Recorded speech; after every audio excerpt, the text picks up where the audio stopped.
We'll get to those stories in just a minute, but first, one neighborhood in Everett is celebrating after a years-long fight to clean up a home overrun by squatters. They've complained about the drugs, stolen cars, and people taking over their street. Good evening. Thanks for joining us for the news at 10. I'm Hannah Kim. And I'm David Rose. As much as the neighbors wanted to help, they were told by police it was out of their hands. Fox 13's Zach Anders joins us from the neighborhood. So, Zach, what changed?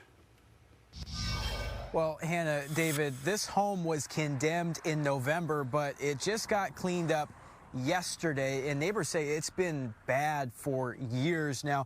The owner became unreachable, so the city said that when the squatters took over, there really wasn't that they could do about it. Some of the homeowners even tried to buy this home to fix the problem. Again, the city telling them there's nothing we can do. Felt good. It felt freeing. In Everett, the sun has finally come up for one neighborhood. We had a party in the cul-de-sac yesterday. I know it's not appropriate, but the reality was we all came out. Everyone is back out of their house. It was a first. People have been in their house for the last 3 months because no one wants to deal with what's been happening on the corner. And on the corner, a home lost to our region's worst afflictions. Neighbors watched as stolen cars were stripped for parts, as drugs were pushed daily, with countless people coming and going, and some even staying. It's been a long fall. They only had one set of clothes most of the time. It was very obvious that this was a business, not legitimate business, that was selling a lot of product.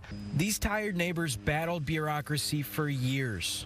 Eventually, when I called the non-emergency line about a year ago, they said, okay, here's the deal. We're out there every other day or every day. You're not the only person making this complaint. So here's the plan. I need you to go do code violation. That is what the police of the city of Everett has told me, is bury them in paperwork until they deal with it.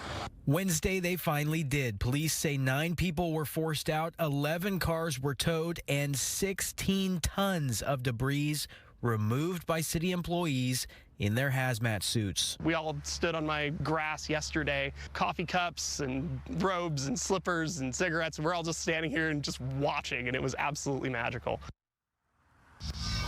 Now, neighbors told us that in the last few weeks, they shut off the power. They even disconnected the water. That didn't stop what was going on here. They fired up a generator. They started stealing water from neighbors' hoses. Now, police say that because it's boarded up behind me, if anyone is caught on the property, they will be trespassed. From Everett tonight, Zach Anders, Fox 13 News.